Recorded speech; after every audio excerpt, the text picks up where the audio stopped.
বাংলাদেশ চলচ্চিত্র শিল্পী সমিতির সাধারণ সম্পাদকের দায়িত্ব থেকে সরে আসার পর দুর্দান্ত সময় কাটাচ্ছেন ঢাকাই সিনেমার আলোচিত নায়ক জায়েদ খান। দেশ ও দেশের বাইরে নিয়মিত স্টেজ শো করছেন এই নায়ক।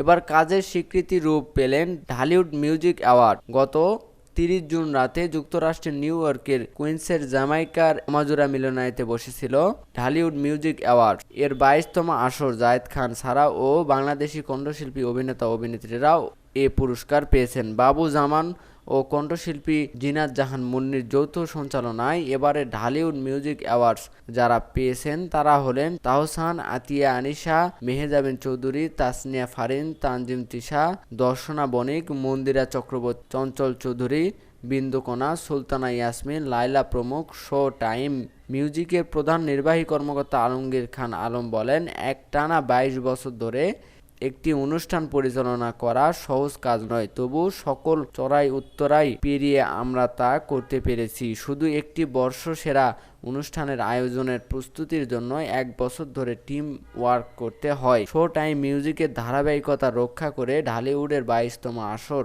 আসনরূপভাবে সফল করতে সক্ষম হয়েছি। ধন্যবাদ জানিয়ে আলমগীর খান আলম বলেন, অনুষ্ঠানটি সফল করতে যেভাবে পরিকল্পনা করা হয়েছিল তা সার্থক হয়েছে। আগামীতেও বাংলা সংস্কৃতি ও বিনোদন প্রেমীরা এভাবে ডাকে সাড়া দিয়ে আমাদেরকে আরও উৎসাহিত করবেন। সকল পৃষ্ঠপোষক শিল্পী, কলাকুশলী সহ সংশ্লিষ্ট সকলকে আন্তরিক ধন্যবাদ জানাই। গত 1 বছরে দুবাই, মালয়েশিয়া, সিঙ্গাপুর, যুক্তরাষ্ট্র ও অস্ট্রেলিয়া সহ অন্তত 10টি দেশে শো করেছেন জায়েদ খান। একটি শো শেষ হতে না হতেই আরেকটি শো শুরু হয়ে যায়।